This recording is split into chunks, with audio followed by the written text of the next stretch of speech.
찬미 예수님, 잘 지내셨습니까? TV 보셨습니까? 8월 15일 날 보셨어요? 우리 화북성당 나왔는데 KBS에 보셨습니까? 아무튼 여러분들의 기도 덕분에, 정말 덕분입니다. 많은 분들이 정말 기도 많이 해주신 것 같아요. 8월 15일 그제 그리고 어제 시복식 미사까지 날씨가 정말 좋았습니다. 그것은 제가 지금 말씀드리는 것은 뭐 맑았다, 비가 안 왔다, 이런 뭐 바람이 안 불었다 이 정도가 아니라 정말 미사 시간만큼은 구름이 꼈어요. 구름이. 그래서 아주 진짜 그 새벽부터 들어간 사람들이 계속해서 햇빛이 내리쬐고 했으면은 탈진하는 사람들이 굉장히 많았을 겁니다. 근데 정말 신기하게도 교종께서, 프란치스코 교종께서 카퍼레이드죠. 그러니까 차를 타고 입장을 이제 시작하실 때 대전에서도 그랬고 어제 서울에서도 그랬고 구름이 꼈습니다. 그래서 아무튼 미사 시간대까지 아주 그래도 좋은 날씨 속에서 많은 분들이 탈진하거나 뭐 탈수 현상 일으키지 않고 큰 사고가 없었습니다. 뭐 조금 더 말씀드리자면 저희는 이제 3박 4일 일정으로 가고 저와 이제 라우렌시아 주님 그리고 사무장님은 이제 주일을 지내기 위해서 주임 신부님 팀과 이제 타치를 해서 어제 내려왔는데, 그 순례단이 오면은 정말 뭐 교황님 받느냐 뭐 이런 것도 중요하지만 고생했다고 꼭 한마디씩 해주십시오. 왜냐면 3박 4일 동안 목요일날 올라가서 정말 어디 가면, 집을 떠나서 어디 가면은 어떻습니까? 좀 뭐 자매님들은 좀 이야기 더하다 자고 싶고 형제님들은 한 잔 더 하고 싶고 뭐 그러죠. 근데 그럴 수가 없었어요. 많은 분들이 뭐 뉴스 보셔서 아시겠지만 모든 미사 때 아주 한 뭐 6시간, 7시간 전부터 입장을 해서 그것을 그 교종을 기다려야 되기 때문에 그럴 수가 없었습니다. 그래서 이 일정이 굉장히 타이트한 거죠. 굉장히 바빴죠. 그래서 목요일 날 가서 숙소에 들어가서 바로 잔 다음에 2시에 일어났습니다. 2시에 일어나서 바로 씻고 3시에 바로 출발하는, 그래서 월드컵 경기장에 5시에 들어가가지고 10시 반에 있는 미사를 뭐 한 5시간, 6시간을 꼼짝없이 앉은 채로 기다렸죠. 그리고 어제도 마찬가지. 또 2시에 일어나서 3시에 출발해서 4시에, 어제는 4시에 정말 칠흑 같은 어둠 속에 들어갔습니다.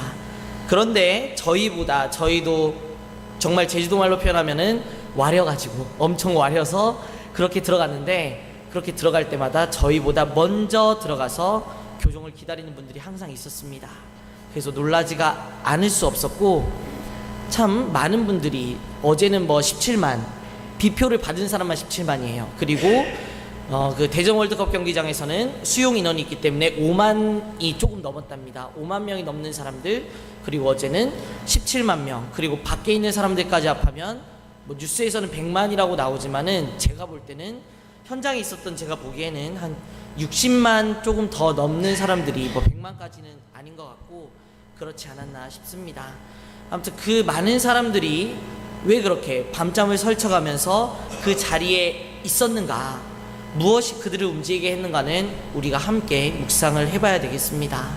그리고 어제 이제 들어가면서 줄을 쭉 서고 들어가니까 저희는 이제 사제석이 따로 있으니까 주임 신부님과 제가 가방을 들고 들어가는데 저희 앞에 목포에서 올라오신 신자분들이 있었어요. 그래서 막 자기네끼리 얘기하다가 서로 대화를 하죠. 그러니까 신부님 묵장을 하니까 신부님 어디서 오셨어요? 뭐 저도 물어봤습니다.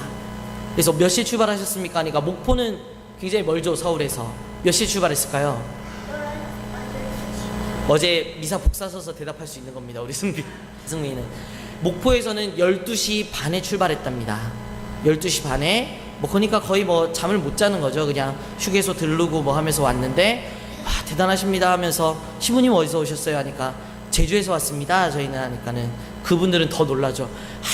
막 이러면서 더 호들갑을 떠시고, 목포에서도 놀랐는데 조금 더 가니까 여수 분들을 만났습니다. 여수 더 멀죠. 거기는 11시 반에 출발했대요. 그러니까 그 수많은 사람들이 아무튼 갈 수 있게 정말 교종께서 그런 효과도 있었지만, 제가 볼 때는 그 이후에 프란치스코 교황을 교종 이후에 있는 뒤에 있는 예수 그리스도를 보면서 정말 신앙 안에서 이렇게 많은 사람들이 모였다고 생각합니다. 뭐 그러면서 이제 교종께서 말씀하신 여러 가지 강론들이 있지만, 요즘 시대가 좋아서 여러분들이 검색만 하면 모든 그 교종께서 말씀하신 강론 전문, 그러니까 저도 뭐 이렇게 A4를 준비하잖아요. 그러면은 이제 교종께서 쓰셨던 강론이 다 번역되어서 나옵니다. 그래서 그런 것들을 제가 다시 요약할 필요는 없을 것 같고, 제가 어제부터 오늘까지 신자분들과 나누고자 하는 것은 15일에 성모승천 내축일 미사를 하고 솔매성지, 김대건 신부님의 생가가 있는 솔매성지로 이동하셔서 이제 기도를 하시고, 지금 대회가 열리고 있죠. 아시아 청년대회와 한국 청년대회가 열리고 있는데, 그 6천여 명의 청년들을 만났습니다.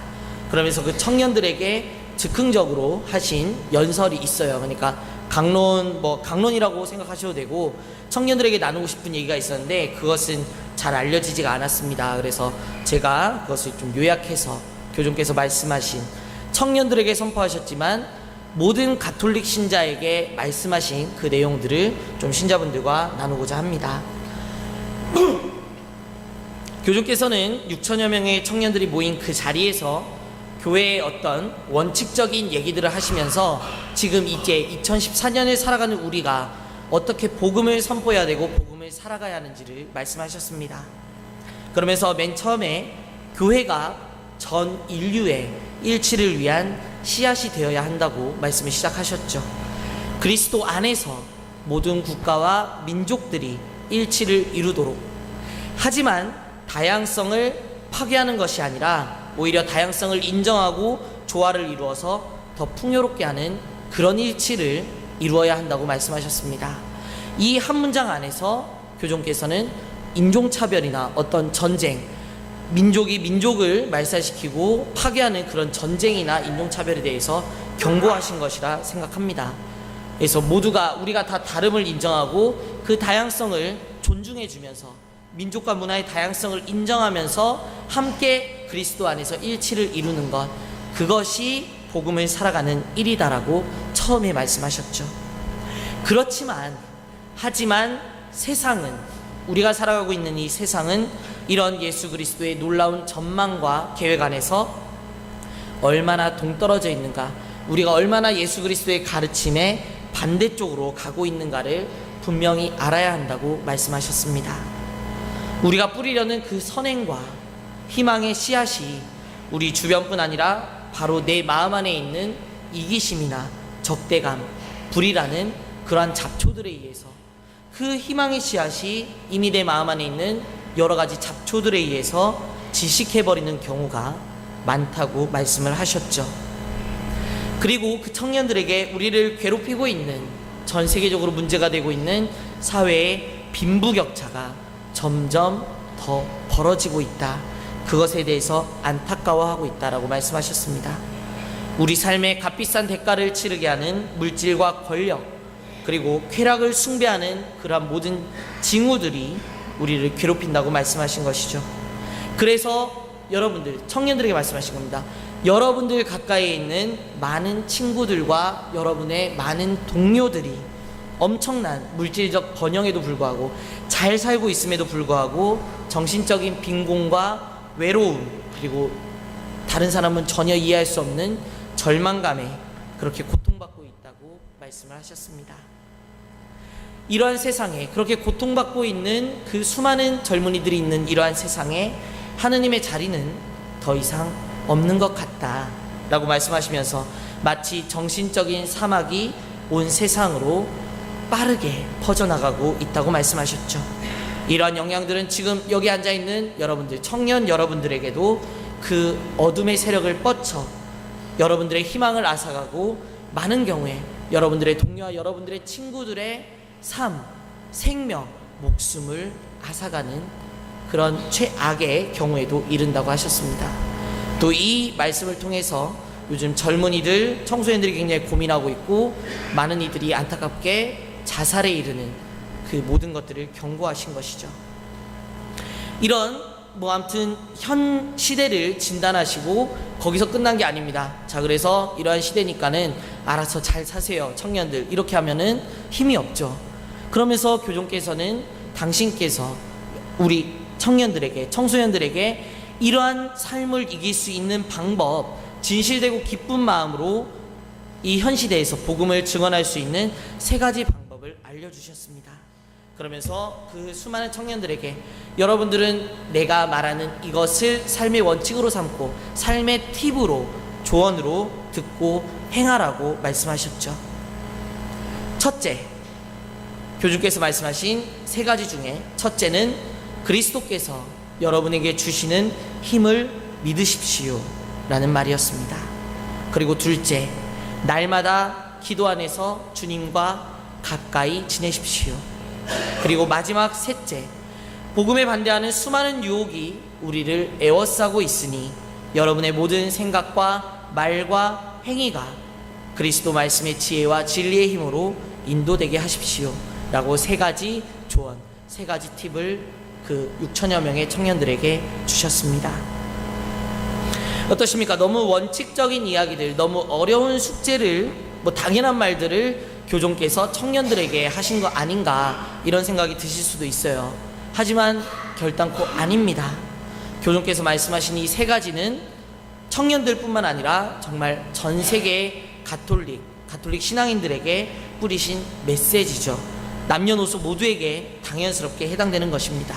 그래서 그 3가지를 제가 조금 더 보충해서 설명을 드리겠습니다. 가톨릭 신앙의 힘, 우리가 기도를 할 수 있기 위해서는 교주께서 말씀하신 그 1단계가 정말 선행이 되어야 합니다. 기억나시죠? 첫째, 그리스도께서 여러분에게 주시는 힘을 믿으십시오. 그 원천, 구원자라고 우리가 고백하는 그리스도, 예수 그리스도에게서 나오는 힘을 우리는 당연스럽게 믿어야 하죠. 하느님은 나의 기도를 들어주시지 않는다. 예수님께서는 없다. 역사 안에 예수만 있을 뿐 신앙으로서 고백하는 예수 그리스도는 없다라고 말씀하시는 분이 많습니다. 신앙을 거부하는 이들이 점점 많죠. 하지만 당연스레 우리가 신앙을 고백하고 예수 그리스도를 구원자로 선포하는 우리들은 그 예수 그리스도를 믿는 것이 1단계가 되어야 합니다. 그리스도께서, 그래서 우리가 기도하고 믿고 당신께 드리는 청원과 감사에 대한 응답을 주실 것을 믿어야만이 우리가 하는 기도가 의미가 있게 되겠죠. 그렇게 1단계를 우리가 이제 미션을 해결하는 것처럼 1단계가 해결이 되면 그리스도께서 우리에게 주는 힘을 믿는다라고 우리 마음 안에서 샘솟으면 2단계로 넘어갈 수 있는 겁니다. 날마다 기도 안에서 주님과 가까이 지내십시오. 하루 종일 주님을 항상 기억하라고 말씀하신 게 아닙니다. 그게 불가능하다는 것을 우리 모두는 잘 알고 있습니다. 하지만 우리가 바쁜 일상을 지내다 보면 하루 24시간이 어떻게 지나가는지 내 자신도 모를 때가 굉장히 많아요. 그러면서 정말 성호경 한번, 주님의 기도 한번, 성모송 한번 못 바치고 하루의 시간 중에서 그 24시간의 그 많은 시간 중에서 예수님을, 하느님을 기억하지 못하고 보내버리는 하루하루가 굉장히 많다는 것입니다. 그래서 교종께서는 단 몇 분, 몇 초만이라도 하루에 꼭 예수님을 기억하는, 예수님을 내 안에 모시는 그런 시간을 가지라고 말씀하시는 겁니다. 그것이 교종께서 말씀하시는 주님과 가까이, 주님과 친구가 되는 가장 좋은 방법이라는 것이죠. 그렇다면은 그것까지 되고 그리스도께서 우리에게 주시는 힘을 알고 믿어서 우리가 주님과 가까이 지내기 위해 기도할 수 있다면 마지막 3단계로 진입할 수 있습니다. 여러분의 모든 생각과 말과 행위가 예수 그리스도를 향하게 하십시오. 왜? 우리 주위를 둘러싸고 있는 수많은 세상의 유혹들에 이겨내기 위해서입니다. 우리 주위에 정말 기도할 수 있고 예수 그리스도를 믿는 힘, 그런 신앙이 생겼다면은 우리 주위를, 우리 바로 옆을 돌아보라는 말씀입니다. 그리고 돌아보면서 내 주위에 얼마나 많은 세속적 유혹, 세상의 유혹들이 있는지 제대로 바라보라는 이야기시죠. 그러면서 그 유혹들을 이겨내기 위해서 우리의 생각, 그리고 말, 그리고 행위, 행동 모든 것들이 주님께서 가르쳐 주셨던 그 복음에 맞도록, 주님께서 가르쳐 주셨던 그 계명에 맞도록 살아가라고 촉구하십니다. 그리고 그 계명은 단 한 단어인 사랑으로 또 요약될 수 있는 것이죠. 결국 6천여 명의 청년들에게 말씀하시면서 온 세계에 보내신 아시아 청년대회의 만남을 통해서 온 세계에 던지신 메시지는 결국 그리스도 안으로 돌아가라. 그리고 예수 그리스도께서 가르쳐 주신 사랑을, 그 사랑이란 단어를 실천하면서 살아가라는 그 한 문장으로 요약될 수 있습니다. 우리에게 던지신 이 메시지를 2014년을 살아가는 우리가 함께 할 수 있어야 하겠습니다. 다시 한번 마지막으로 그 세 가지 팁을 또 한번 우리 모든 신자분들에게 얘기합니다. 첫째, 그리스도께서 여러분에게 주시는 힘을 믿으십시오. 둘째, 날마다 기도 안에서 주님과 가까이 지내도록 노력하십시오. 마지막으로 셋째, 복음에 반대하는 수많은 유혹이 우리를 에워싸고 있으니 여러분의 모든 생각과 말과 행위가 그리스도 말씀의 지혜와 진리의 힘으로 인도되게 그 방향으로 나아갈 수 있게 노력하십시오. 그것이 우리가 신앙을 살아가는 방법이라고 힘주어 말씀하십니다. 잠시 묵상하겠습니다.